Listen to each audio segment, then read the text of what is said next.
wala rin namang bearing yung mga ganyang title.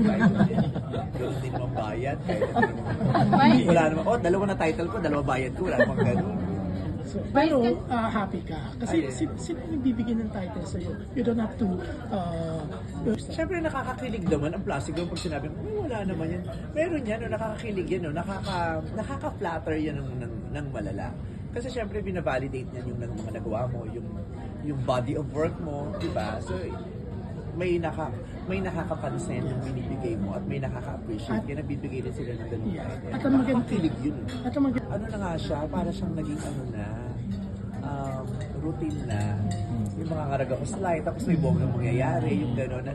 Nababasa ko lang yung online yun pero sabi ko, oo nga no, parang gano'n na yung galawan, laging may makukuhang award, may makukuhang ganitong kontrata, may lalabas sa bagong endorsement. Kaya nga sabi ko kanina, di ba, I just embrace life in general. Parang give lang, sige, tanggap lang tayo. Wala naman tayong choice kundi i-embrace ang life. Wala naman tayong madi-decide Di ba? We can just adapt and adjust. Pero lahat ng mangyayari, hindi mo naman hawak. Di ba? Kung saan man kadadalin at anong mangyayari sa'yo, hindi naman talaga tayo makakapag-decide. Si Lord lang naman yung kumukumpas at saka gumaganon, di ba? Kaya, hindi na rin ako masyadong yung natatakot. Hindi katulad dati nung bago-bago pa ako na, shit, anong mangyayari? Mangangarap na ba? Mawawalan na ba ako ng trabaho? Ika-cancel na ba ako? Hindi naman kasi kung ano yung binigay sa atin, kung ano yung plano sa taas, yun yung mangyayari. Kaya sa dami mo ng achievements, sa dami mo ng titles, ano pa yung gusto mong achieve?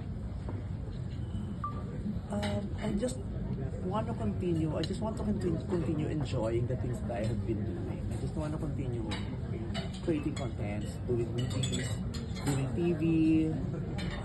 Gusto ko lang masaya, gusto ko lang GV. Yun lang. Kasi parang masaya naman ang life. Ang hangad ko na lang ay magpatuloy. Magpatuloy lang siya. Hindi ako magkasakit. I'll just always pray for another chance every day. Lord, ay pang isa pang chance. Diba? Pag maganda yung nangyayari, Lord, ay pang isa pang chance. Pag hindi maganda yung nangyayari, Lord, ay pang isang chance. Yun lang naman. Kasi lahat naman tayo matitigok in the future, diba? Pero syempre, ayaw nating agad. Kaya, Lord, ay pang isang chance. Every day, I just ask for another chance. Vice,